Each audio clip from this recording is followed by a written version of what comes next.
Bonjour, donc là je vous propose une petite présentation de l'enceinte Hazy Speaker de chez Sonivo. Donc c'est une enceinte qui a la technologie NF-On, Near Field Audio. Elle ne nécessite aucun fil, ni le Bluetooth ni le Wi-Fi pour que le son soit restitué.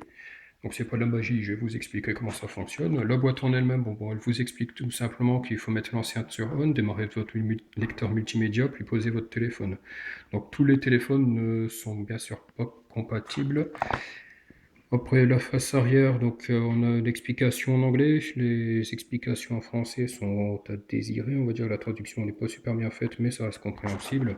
Pareil, si on voit à l'arrière, aucune configuration ou épluchée est nécessaire. Donc on voit que là, il y a un petit souci quand même. Donc l'enceinte en elle-même, elle est très simple. On a ici une LED comme quoi c'est bien allumé. On voit un peu les deux petites enceintes intégrées. À l'arrière, on retrouve le port USB pour la charger, le bouton de marche arrêt ainsi que la fiche jack 3.5 pour connecter l'appareil directement avec un fil. Sur le dessus, donc la marque Sonivo ainsi que deux petits logos qui représentent là où l'enceinte de votre téléphone doit être bien positionnée. Donc pour ce test, je vais utiliser le Nokia Lumia 925 parce qu'il possède une enceinte à l'arrière. Donc en gros, la technologie, elle va récupérer par induction l'aimant de l'enceinte qui bouge. Ça va être restitué, récupéré par le capteur ici qui va le amplifier. Donc on va faire un petit essai. Comme je n'ai pas de MP3, j'aime bien lancer la musique de Nokia. Donc là, on entend c'est sur le téléphone. Si je pose sur l'enceinte, voilà. Donc là, on entend que c'est bien l'enceinte qui amplifie le son. On voit qu'il faut bien positionner. Là, c'est le téléphone.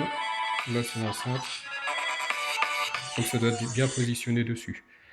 Si je prends par exemple le HTC One X, qui possède aussi une enceinte à l'arrière, ça va fonctionner, mais sa forme ne permet pas que ça soit optimal, on va dire, parce que le format curvé fait que c'est trop loin des capteurs de l'enceinte. Donc je vais lancer une musique. Hop, play. Donc là on est sur le téléphone.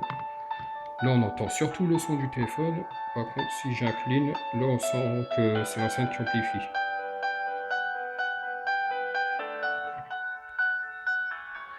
Donc, pour ceux ils n'ont pas un téléphone compatible, on peut utiliser la prise jack 3.5 avec le cordon fourni qui est fourni.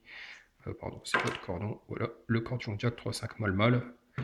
Vous connectez directement votre téléphone ici et tout. Puis voilà, après vous réglez le volume, c'est le téléphone qui règle le volume. Il y a aussi le petit cordon USB qui est fourni pour recharger l'appareil sur votre ordinateur. Donc ça prend 2 ou 3 heures. Le son pour moi est meilleur qu'une Nokia Play 360. Je suis un peu étonné quand même parce que la Nokia Play 360, le son il me semble un peu étouffé. Et là, on a bien un son entre les aigus et les graves qui sont bien restitués. Donc voilà, un petit peu plus d'informations. Voilà, n'hésitez pas à poser des questions et puis j'ai complété l'article en expliquant comment fonctionne la technologie NFA. Voilà, bonne journée.